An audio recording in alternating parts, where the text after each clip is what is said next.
one skill that's going to dramatically improve your life. And that's taking pride in everything you do, always giving your best. So if you have the mindset, no matter what it is, I don't care if you hate it, you don't like it, obviously change your emotions towards that and say, you know what, no matter what this task is, what it is, what somebody's asking me to do, I'm going to always give my best, right? I don't care if it's a game of Pictionary and you're a terrible drawer, just say, I'm going to give my best and do my best. Because when you can take pride in what you do, you're going to only feel better for it. I don't care if it's cleaning the baseboards. If your parents say, hey, you need to clean the baseboards or clean a barbecue or whatever, learn to take pride in everything that you do. And this is going to do a handful of things. It's going to make you feel far more rewarded after you finish. Because when you take pride in what you do, you'll do a better job. And then you'll be like, wow, like I did a good job. Like that feels good. It feels good to always take pride in everything you do because it benefits you. I know right, like pride is one of the 7 deadly sins, but what they don't really tell you is that like all of the sins are good to some degree. Maybe not all of them, but most of them are all good to some degree. Like pride is a great thing to have, but too much of it can consume you.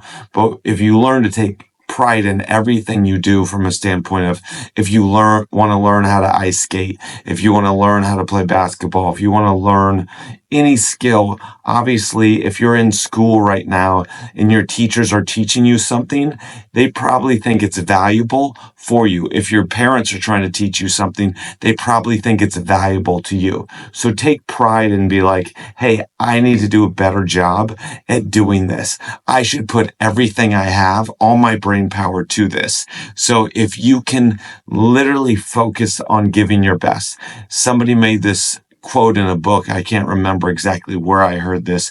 It takes the same mental energy to doodle on your, piece of paper as it does to draw a masterpiece.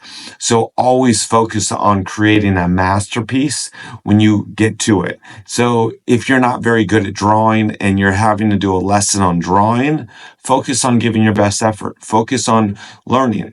And then on these things, success leaves clues. And people are like, what does that mean? Success leaves clues from a standpoint of if you can start asking questions to people who do things well, you can get feedback that will give you an answer, like answers to help you excel. So one little skill set when it comes to drawing is a lot of expert drawers will imagine there's either like a string from that drawing, tracing that drawing, and that string or that other pencil attached to your pencil. So it's as if you're, working in unison and they're imagining that pencil move, tracing that object or that picture or whatever as they're creating it. So great people always have these meta programs that they run that make them really good at it. Like all great spellers can spell things because they can visualize it in their mind and they can visualize it forward and backwards, which is a strategy that makes a great a speller, right? So everything has a strategy. And if you can figure out what are the best strategies to achieve X, you'll become far more successful. So speaking about that, if you do have a business or you work for somebody, if you can learn strategies that will make you far more successful, you'll only improve yourself. And taking pride in that is very valuable. But learning to ask great questions to people who already do things very well will then teach you how to do things really well. We've discussed this. Some is about being a super communicator, right? Like learning how to communicate far more effectively in your relationships at work, all areas. And communication is not just, speaking. It's also email. It's also text. It's, video format nowadays. It's so many other mediums that you want to become really good at all of them, right? Or at least a few of them. You should always be good at the face-to-face stuff, but we are moving more and more away from the face-to-face stuff. And we're doing more emails. We're doing more text messaging. We're leaving more audio messages. We're creating creating more video content, right? And sharing that with people.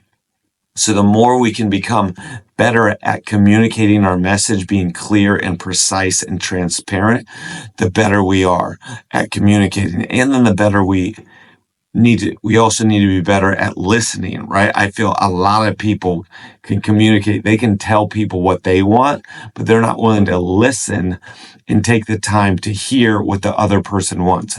I was just listening to a Jordan Peterson thing where if you're in an argument, what you want to do is clearly state your argument and listen to their argument and clearly state it back to them. And that will diffuse a lot of arguments. And if they feel heard and you feel heard, you're going to feel a lot better. You're going to be more validated in that process. So it's super important to have clarity on not only being able to express yourself, with your voice and your emotions, that you need to listen and be able to hear other people with their voice and their emotions when it comes to what they're saying. So communication is very valuable.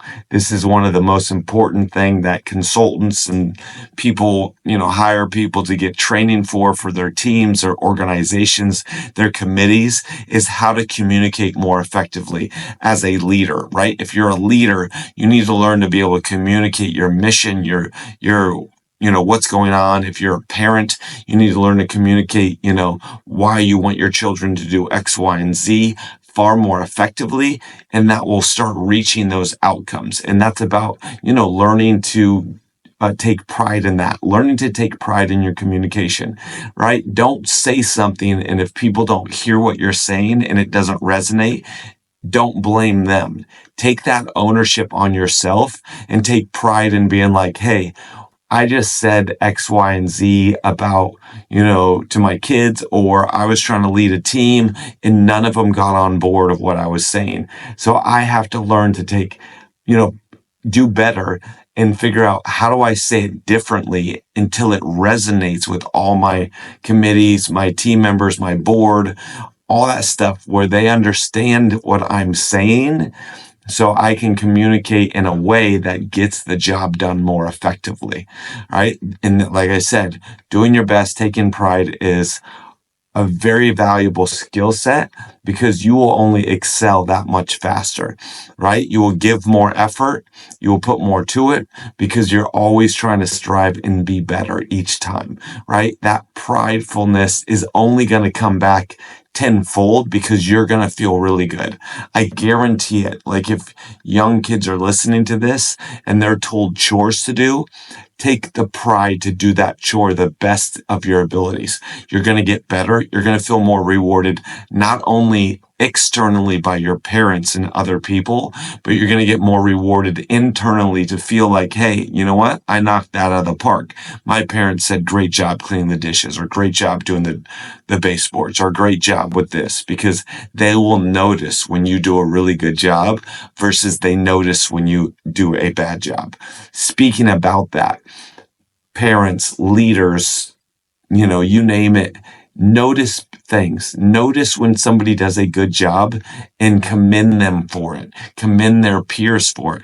Let them know. Something that's very valuable is to give compliments all the time, right? Not all the time, but giving that feedback where you're like, hey, I notice you really put a ton of effort into this project. I really appreciate that. And again, and then I learned this from actually Dr. Becky, which is a parenting book. She does Instagram. She has a book, whatever.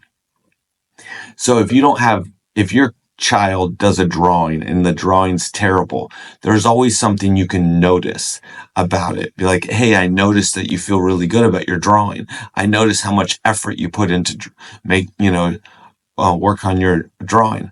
I noticed how much fun you had drawing that.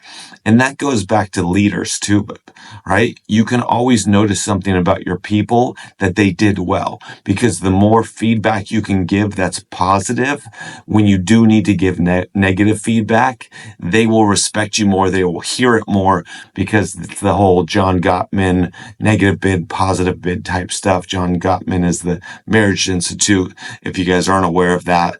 And so remember, Give your best all the time. Take pride in everything you do. It only will feel good inside more so.